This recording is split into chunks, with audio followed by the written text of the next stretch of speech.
Welcome back. All right, so preview for the series that's busted some brackets, hasn't it? Not very many people had Colorado going out in the first round. Not very many people had Boston going out in the first round. So I'm thinking there's a lot of busted brackets. Not that Seattle fans are going to be overly concerned with that because their team's still playing with house money, and now they play against the Dallas Stars. Now I'm wearing my Ottinger jersey. I kind of have to.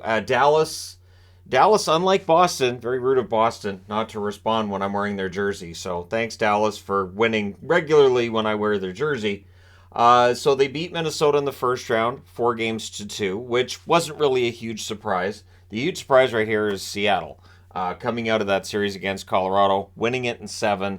Huge wins in Denver, 3-1 on the road.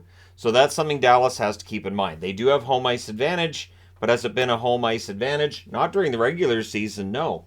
So, 2 of the 3 games between these teams went to overtime during the regular season. They didn't meet until March the 11th. So these 3 games are going to be fresh for these players.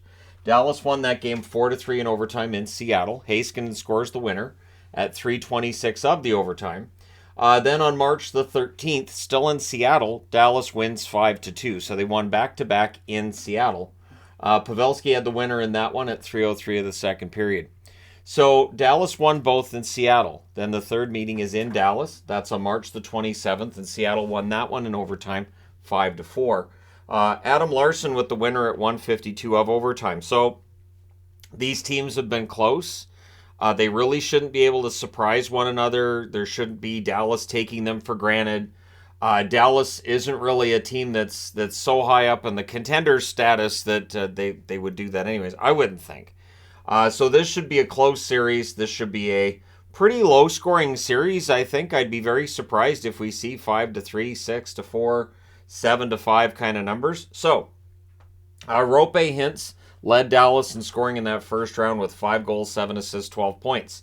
So if you're looking for a winner of the Conn Smythe for the Dallas Stars through the first round, that would be Hintz. There's three rounds left to go, so let's not get ahead of ourselves. Robertson, 2 goals, 5 assists, 7 points. I thought he played well. I was really impressed with Sagan.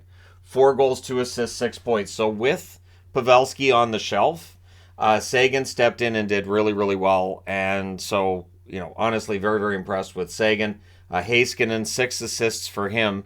And great series, looking for a goal or two maybe this round, but either way, he's performed very well. Dodonov has been a good pickup, 3 goals and an assist for him. Jamie Benn, a goal and 3 assists. Marchment, 2 goals and an assist. Domi, a goal and 2 assists. Johnston, a goal and an assist. Kiviranta with 2 helpers. And Suter with 2 helpers as well. So one thing with Dallas, with Domi, I do get concerned about penalties. Same with Marchment. But it kind of goes with those last names, I think. Ottinger was 4-2 in that first round with a 929 save percentage. And yet, as good as he was, and as good as that save percentage is, I still feel like Otter's still getting going. He can get better. The power play in that first round for Dallas was ridiculous, 37.5% against Minnesota. Penalty kill 81.8%. So for Seattle, it's a matter of either that the PK has to be really solid or just stay out of the box, right? So on the Seattle side of things, of course, beating Denver 4 games to 3. Very, very few saw that coming. Yanni Gourde, their leading scorer with a goal and 5 assists. So this is the difference really between Seattle and Dallas. And I still remember the article I read a few days ago about how, Seattle was learning from Colorado about how you need superstars to win in this league. I look forward to the retraction. At any rate, this is a team that does not have those big superstars, but they have depth. They have depth, and they're smart. And when they're on the road, they play so well. 3-1 in Denver. They're going to try to at least win one of the first 2 in Dallas, and then assert themselves at home. And Dallas needs to assert themselves at home. These playoffs have been a playground for the road teams. Dallas needs to make sure that they don't allow Seattle to do that again. Jaden Schwartz, 2 goals, 3 assists, 5 points. I've always liked Schwartz. A lot of experience there. Schultz, a goal and 4 assists. And this is something that's overlooked with Seattle, too. There's a lot of Stanley Cup playoff experience on these Kraken. Bjorkstrand, 2 goals, 2 assists. Of course, he got those 2 goals last night. They were very key for them. Wenberg, a goal and 3 assists. Tolvanen, a goal and 2 assists. Eberle with a goal and 2 assists as well. Of course, the controversy about him playing in that game last night. In the end, he does. The Avs are eliminated. And so, yeah, it's a shame on all that. But Geekie, 2 goals for him. Geekie, I like him as a depth forward. Couple of goals in that first round. And then you have 4 players with a goal and an assist. What's interesting is Beniers isn't in the top 12 scorers. So Tanev, Borgen, Sprong, Alexiak, all with a goal and an assist. And again, arguably their maybe most highly regarded offensive forward, I would think would be Beniers. He's not there. Oh, and Burakovsky not playing either. So, or Burakovsky not playing.